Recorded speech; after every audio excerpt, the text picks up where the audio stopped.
L'Allemagne a décidé. About 10 days ago, Germany in turn decided to make historic investments for the country. And Denmark made an historic choice, deciding to ask the people if they want to come back to the European security and defense project. You can see that everywhere around the European continent, historic choices are being made, and this is a major turning point. We need to have the organization so that we can build this joint ambition in defense. And this is what we have asked the Commission to do, so that by May, when we will no doubt have an extraordinary meeting of the Council before the NATO summit in June, the summit meeting in June, we will work up a plan which is full for investment to get our industries up to the right capacity and capability level. And then we've got the question of climate strategy. We've started building our own independence. Getting out of fossil energy is a matter of becoming independent. And we know that moving away from coal was a special point. Then we moved to gas, but that's gas that we have imported and are still importing from Russia. The situation that we're in at the moment, and which we will have tomorrow, means we have to reassess this strategy and be even more ambitious with our climate plans. And for that, we will have a check on this by late March and see how we can provide the support for our populations for price. And we're going to work on this at the Commission with concrete objectives for prices and for refilling, so that we can guarantee there are mechanisms, which means that we're not subjected to the contingencies of the market or speculation of the market in particular in crisis situations. Many of you have already taken steps to protect our citizens and companies, and we need to have European choices. And in the 2 weeks to come, we will do our best so that we can stand up to the price shock which comes from the geopolitical context. Prices were going up before the war, and they're continuing to increase because of the war. Then, of course, we have the sanctions which are coming in, and we must prepare ourselves so that we are not so sensitive to the dependency on Russia. And this is what we've scheduled for May for the Commission. As the two presidents pointed out, we have the plan to step out of the dependency on fossil fuels from Russia so that we can get out by 2027, so that we are no longer dependent on Russian gas, oil and coal. That's by 2027. This means there has to be new investment, new facilities, so that we can support our choices for renewables and for nuclear energy. You can see that March and May will be very busy for energy subjects. And there are other issues that we will have to work together on to ensure that we are independent and sovereign. There's the food strategy.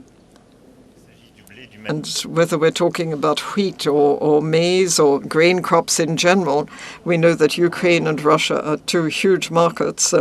And Europe has already been upset by the war on the food supply market, and this will be even more so in 12 to 18 months with the impact on Ukraine and crops there.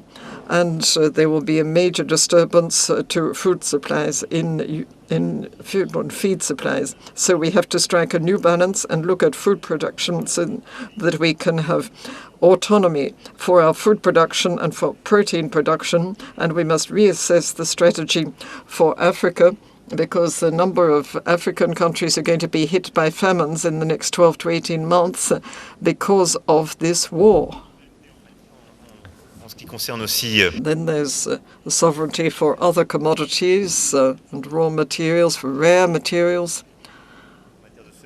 And I've mentioned the question of semiconductors, there's healthcare.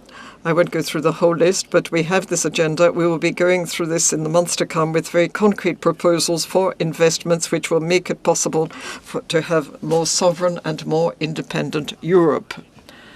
We will be encouraging private investments. This is the idea with the tax on energy. And we're going to have the union of capitals, and we're going to look at the single market in different sectors. And we have to have the appropriate monetary possible. We're not going back to normal now, it's quite clear, and the Central European Bank will be following its work and will be doing this very clearly in the current geopolitical context.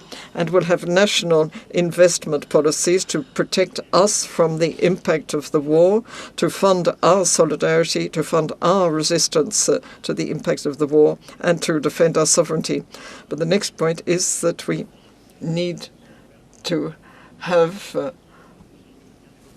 means of funding these major strategies, funding from Europe. And these are the things I mentioned, and this is why we need to have joint funding. We need to coordinate our investments, and we should do it in a European context so that we don't see the financial markets being broken up and different forms of sovereign debt.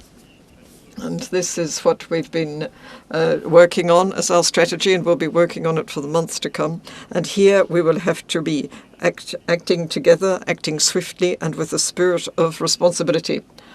The Ukrainians have given us an example which is quite unique, the example of courage. We are not waging war. Europe is not waging war on Russia, but we're supporting Ukraine and we're sanctioning Russia.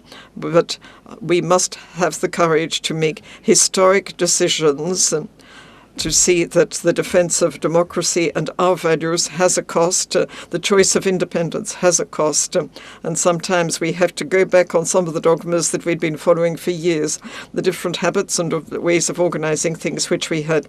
And I can tell you that the discussions we had yesterday and today have realized this awareness.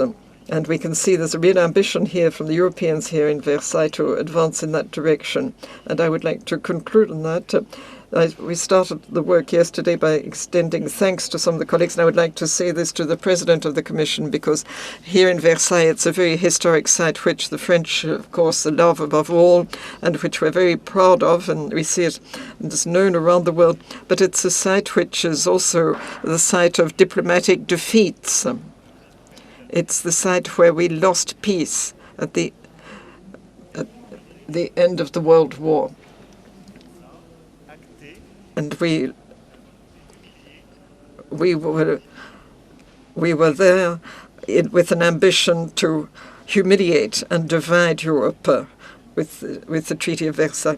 And despite the difficulties we've had here today with the emotions and different attitudes, we did have a unanimous agreement on the fact that the only way of protecting our continent was through unity, through courage and unity. That's the most important thing.